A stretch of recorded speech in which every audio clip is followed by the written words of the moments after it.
know you may have lost somebody. Keep going, keep going. Ancestors watch. But they're watching you right now. They're watching where you're standing right now and what you're standing for right now. Keep going. Come on. Ancestors. They're watching you right now and they are with you right now. They are with us right now, wanting you to continue doing the work. A little love. Ancestors watching. They're watching. Ancestors watching. I know. Good morning and welcome back to the block, the Leon block that is. I'm John Tell. Thanks for joining. Let's get into it. All right. So, as you can see, this morning is going to be about Ricardo Munoz.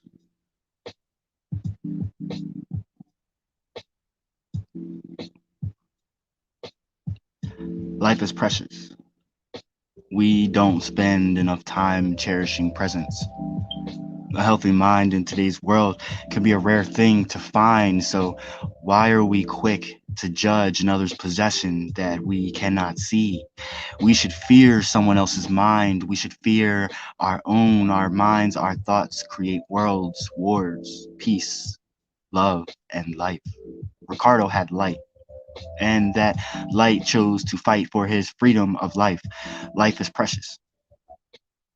Many see themselves in him and feel they are not alone. When a mind roams, it may not feel like a home. When you see what looks and feels like you through another, you can't help but wonder, could that have been me? Ricardo Miguel Munoz, September 13th, at the age of 27. Ricardo Miguel Munoz of Lancaster, Pennsylvania, born in Nyack, New York, passed away.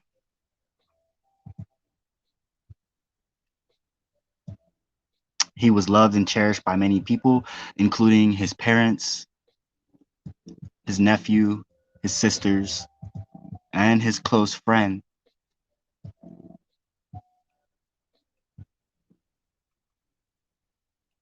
September 13th, before 4, I can't remember. Um, I got a notification that a young kid had been shot on the 300 block of Laurel Street 4 times, and his body was still on the scene. They actually left his body outside for hours, and they wouldn't cover his body until the crowd demanded they do so. After arriving and gathering information, it became clear who the individual was, Mr. Munoz, and he indeed was not a kid, but he was an adult.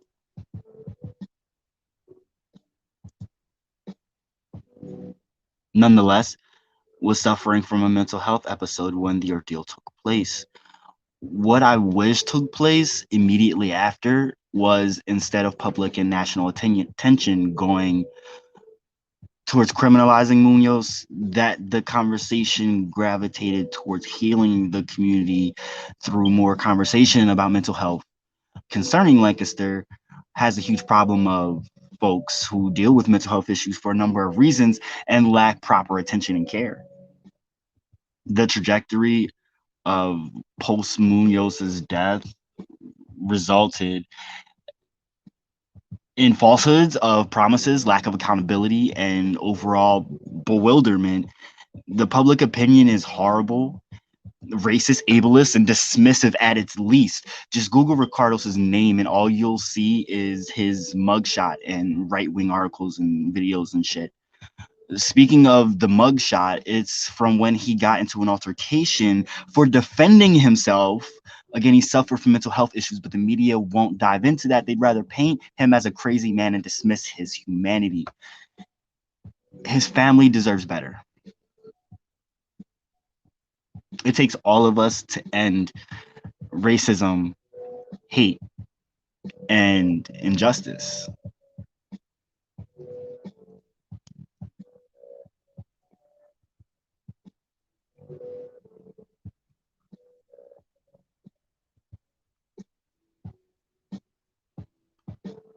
So I'm going to share an article here and drop it down in the comments.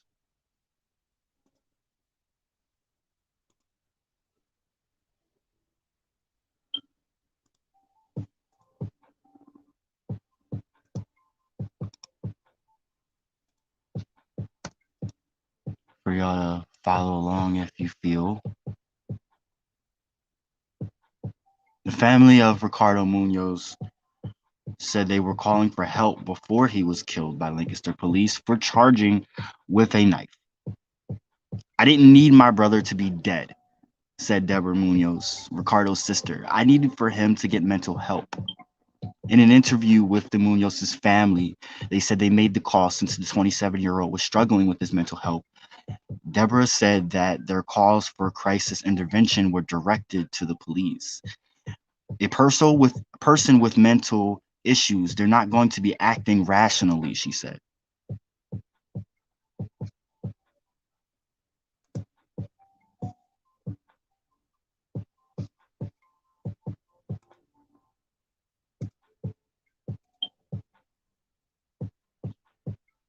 Ricardo's mother said her son was acting out and off of his medication before police arrived at their home. The fatal shooting of Munoz was caught on a police body camera, which showed Munoz charging at a police officer with a knife over his head. It looks bad on the video that he barged at them like that to the police officer, but he had his problems, which were paranoid schizophrenia, she said. We don't know what was going through his head. A normal person would not do something like that. As we stated, and as we know, and people who have family members or people who deal with mental health issues themselves, police should not be called to a situation like this. And if you understood the context of why you were called to the scene, if you were a police officer, knowing that he was charging at you with a knife, you should be using other protocol to subdue that person, not a gun. Doesn't make any sense, and it is no excuse whatsoever. The Munoz family said that police were called to the Laurel Street home before, and the family said that police knew Ricardo had mental health problems, which is why they questioned the reason why police shot him.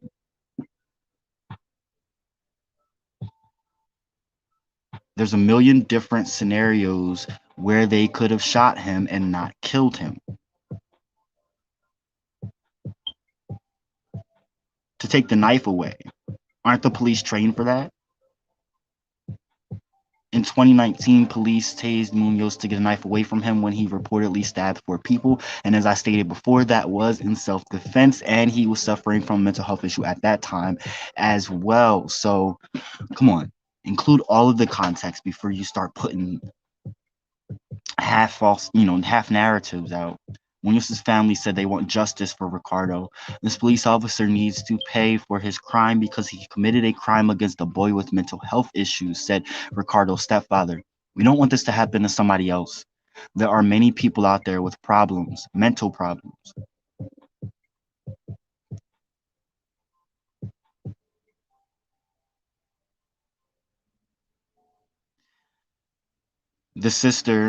One of the sisters of Munoz, Ricardo Munoz, said that he was bipolar, schizophrenic, and off of his medications. And she said that he was just trying to get mental health aid when she called the authorities.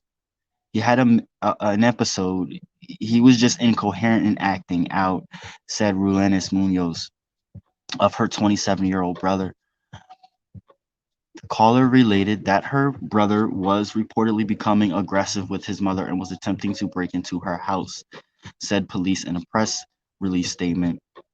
But Relena said she had only phoned a local crisis intervention group and a non-emergency phone number. I called to find out what the procedure was to get him some help, she said.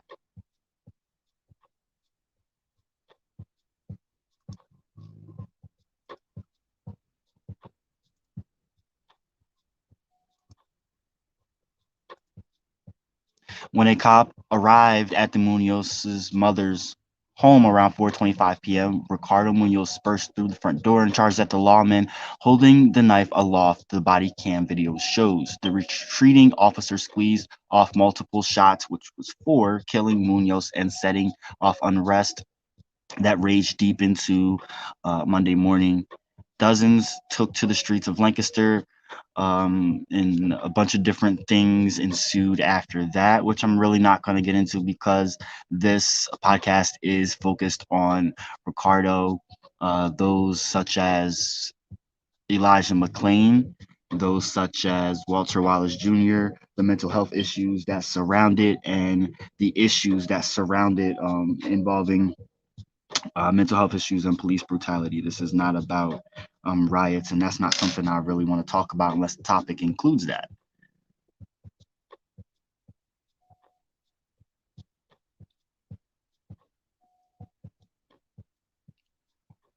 Rulenis was not at her mother's home at the time of the shooting and said her brother had visited her earlier in the day. She told Lancaster Online that the family had been trying to get help for Ricardo for years.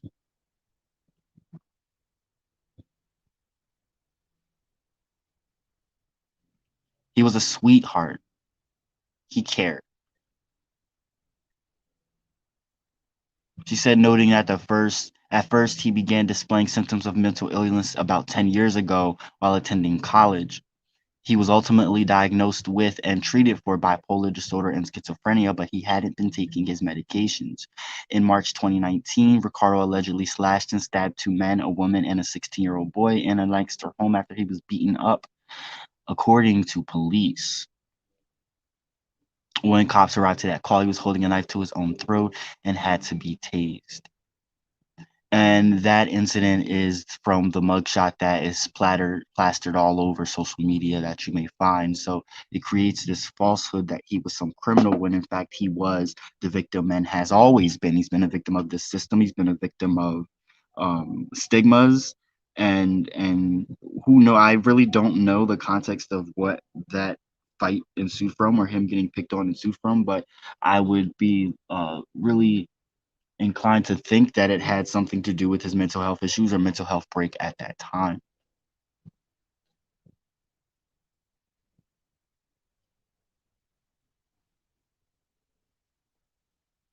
I want to find this article. Here it is. People with untreated mental illnesses are 16 times more likely to be killed during a police encounter than other civilians approached or stopped by law enforcement, according to a new study released by the Treatment Advocacy Center. Numbering fewer than 1 in 50 US adults, individuals with untreated severe mental illnesses are involved in at least 1 in 4 and as many as half of all fatal police shootings, the study reports. Because of this prevalence, reducing encounters between on-duty law enforcement and individuals with the most severe psychiatric diseases may represent the most immediate practical strategy for reducing fatal police shootings in the United States, the authors conclude. By dismantling the mental illness treatment system, we have turned mental health crisis from a medical issue into a police matter. This is patently unfair, illogical, and is proving harmful both to the individual in desperate need of care and the officer who is forced to respond. The report overlooked and undercounted the role of mental illness in fatal law enforcement encounters, and I'm going to post that in a second, urges lawmakers to reduce loss of life and the many social costs associated with police shootings by enacting public policies that will restore the mental health system so that individuals with severe mental illnesses are not left to deteriorate until their actions provoke a police response. Fund reliable federal tracking and reporting of all incidents involving the use of deadly force by law enforcement, whether lethal or not, and assure that the role of mental illness in fatal police shootings is identified and reported in government data collection. Let me go ahead and post this link real quick.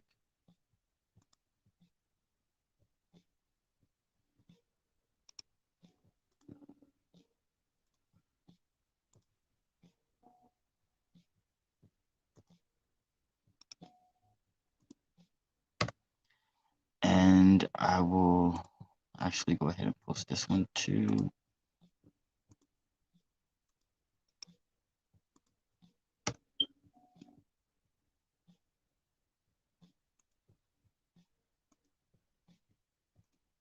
Some of these articles,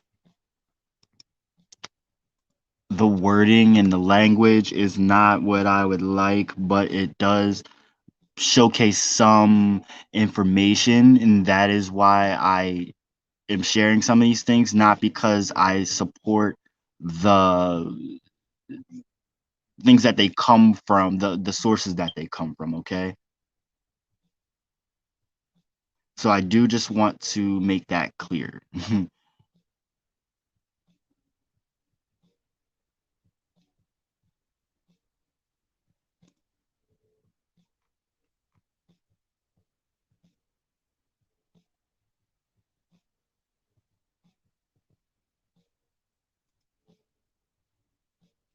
It should horrify but not surprise us that people with untreated mental illnesses are overrepresented in deadly encounters with law enforcement. Individuals with untreated mental illnesses are vastly overrepresented in every corner of the criminal justice system.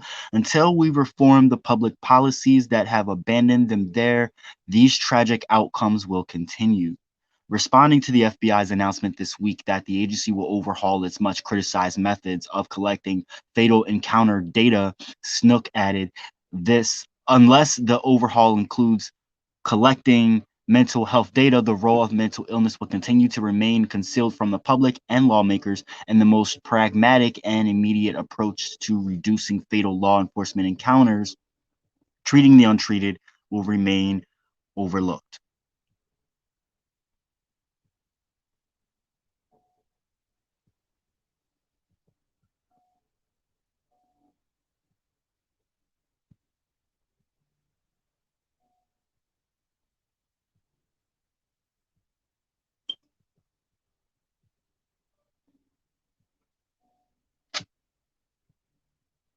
The thing about, and this is something that is very personal to me, not only because I live with bipolar disorder myself, but because this is also local. I was there. I was there during the aftermath. I witnessed everything. And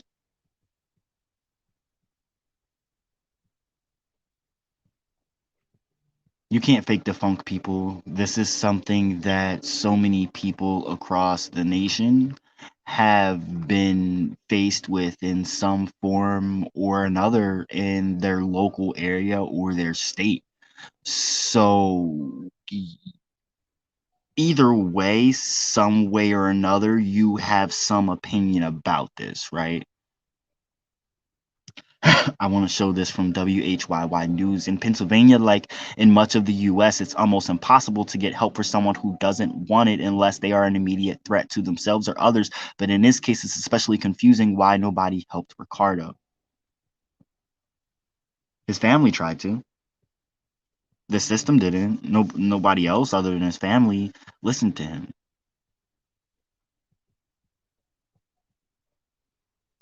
This, this, this system is just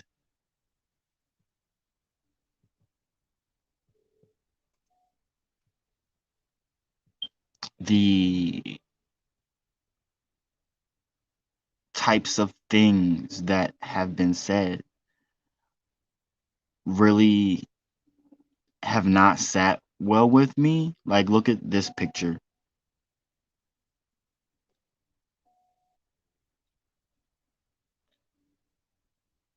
That's something somebody posted or retweeted from something cowboy, but it sounds like some right wing thingamajigger. I don't know. I didn't look into it too much. I just saw this photo and they're trying to make it out to be like it's Lancaster. If you can clearly look, first of all, there was no cars turned over on the side burning, or multiple cars for that matter. And if you look at the building, that is not a building that is in Lancaster City whatsoever. All right. So there was a lot of falsehoods being perpetuated. There was a lot of bullshit being put out there. This is something from a senator that was just putting out right wing rhetoric, and it's just really It's really disheartening. It's really despicable. Over the past year, personally, I've had a hard time accepting the fact that no one, it just seems like people have went about their lives and no one remembers that someone lost their life here to police. And here we're coming up on a year later, which we are having a vigil in remembrance of Ricardo, and it will be at Penn Square, which is the center of the square in Lancaster City. If you are local, if you are out of town, we'd like you to come in and stand in solidarity with us. If you cannot make it, however, you can stand in solidarity in your own neck of the woods. And again, it will be September 13th, which is a Monday at 6 p.m. And as it says, it's a time to remember Ricardo and grieve his tragic loss of life. And you can bring a candle. There will be some provided, if not. And this is for the family.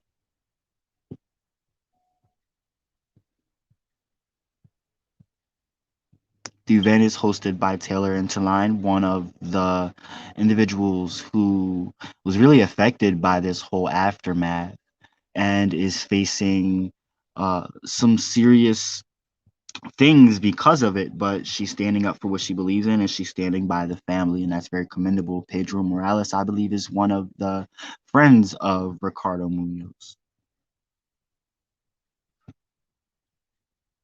And so on September 13th, in about a week, there will be a peaceful gathering in Penn Square to honor the life of Ricardo Munoz. Ricardo Munoz was murdered at the hands of Lancaster City Police Department, and Ricardo's death triggered a series of events in our community and exposed the real problems we have in our justice system in Lancaster. The tumultuous days following September 13th overshadowed Ricardo's death, and we never had the opportunity to truly grieve as a community. This is why we ask you to join Ricardo's family for a candlelight vigil of remembrance of him on Monday, September 13th in Penn Square at 6 p.m. The Lancaster community will be coming together to reflect and heal. In respect to the Munoz family, we ask that this event remain focused on Ricardo's life and the life of those affected by police brutality. And I want to just jump real quick to something that kind of pertains to this, because yesterday I did an episode about Elijah McClain and the new information being released about all the people involved in his death are now being charged in his death, which is just phenomenal news.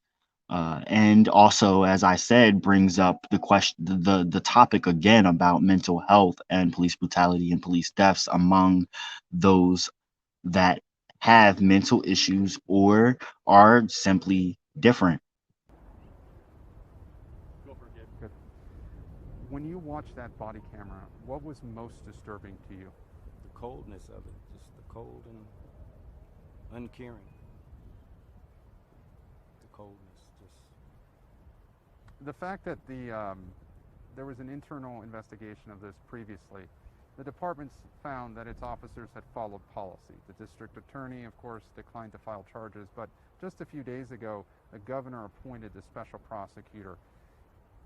What do you make of the governor appointing that special prosecutor? thank him. I thank him because they're corrupt, so they don't want to investigate. But I thank him. Do you think that your son's story would have gotten this national attention if not for the death of George Floyd in Minnesota? I'm not sure, but Those agencies. It is difficult sometimes to prove a civil rights violation at the federal level because you have to prove intent. Why, in your view, is this a clear case of a civil rights violation? Unfortunately, the Aurora policeman sorry, I'll start that sentence again. Why, in your view, is this a clear case of a civil rights violation?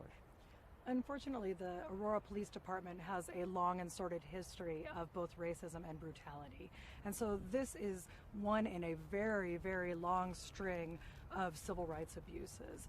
And this investigation is long overdue. In this case, there are many, many points that illustrate that it is in fact an intentional civil rights violation. The fact that all three of the officers dislodged their body cameras, the fact that they said multiple times throughout the 15 minutes that they were torturing Elijah, move the camera, dude, or I'm turning off this camera. The fact that they applied multiple kinds of horrible physical restraint on him, including those 2 carotid chokeholds, and inflicted multiple other kinds of restraint as well. They mocked him as he was dying. They threatened to sick dogs on him. I mean, the fact that the Aurora Police Department exonerated all of those involved officers who went hands-on demonstrates that it is a very troubled department, to put it mildly. Should they have used that much of a sedative on him? There was no right to use any sedative whatsoever on Elijah. Elijah was, first of all, there was no right to stop him. There was no reasonable suspicion he had committed any crime. The 911 caller was clear that he had no weapon, had committed no crime, and that no one was in danger. So there was not a legal right to do one bit of it, and certainly no right to inject him with any ketamine at all, but certainly not a dose that was designed for somebody more than twice his size. And LaWayne, this, first of all, were you able to see the body camera footage? Have you brought yourself to be able to see it? Yes. What struck, hold on one second, the plane is going overhead. Stand by.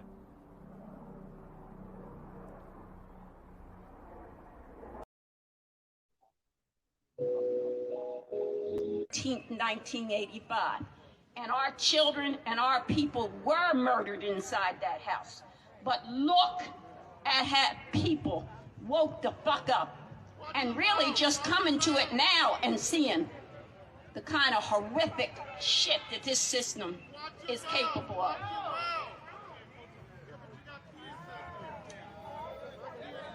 Okay.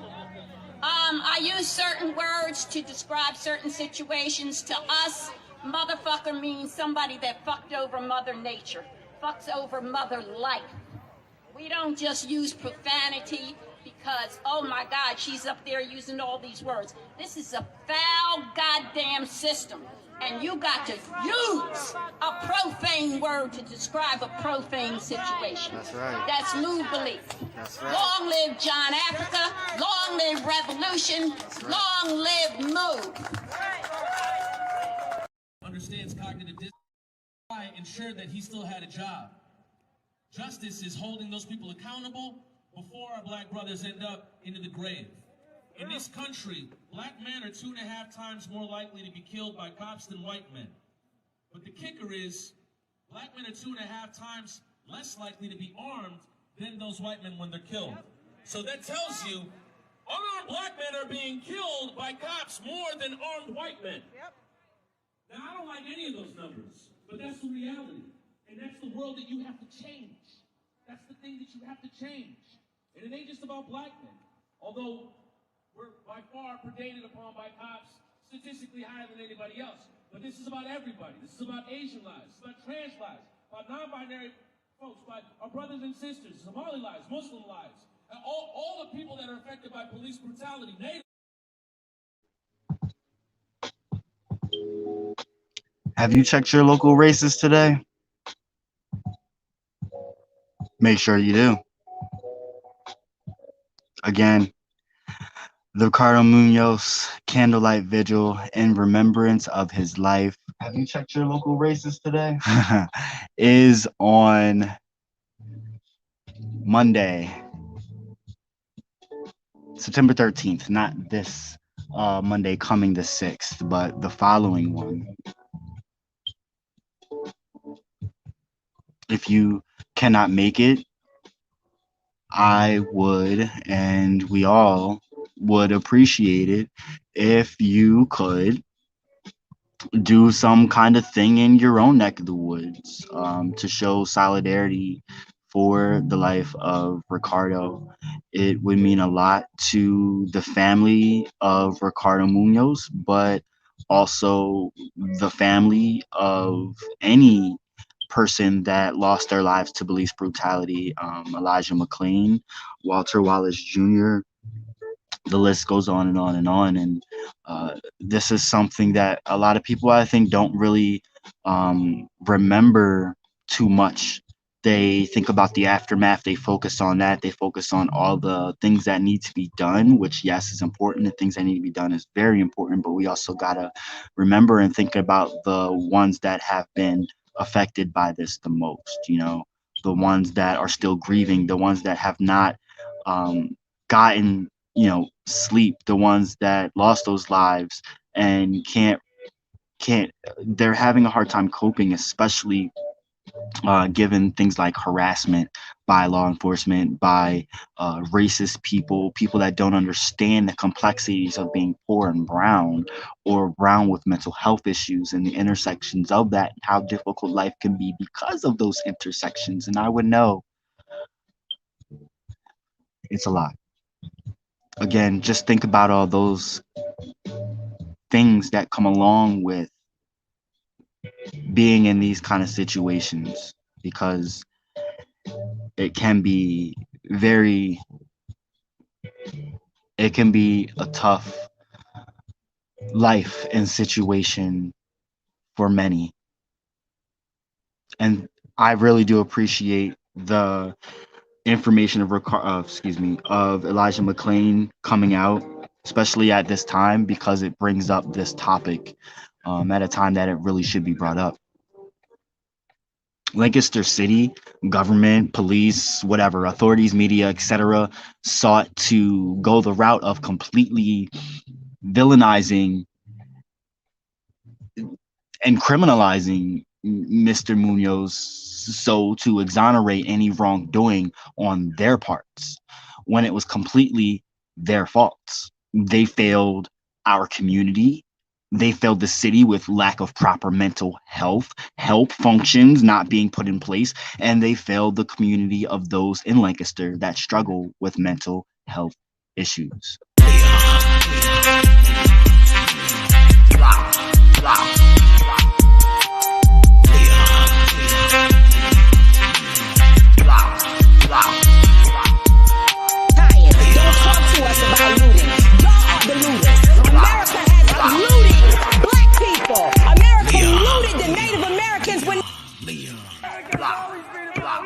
No justice!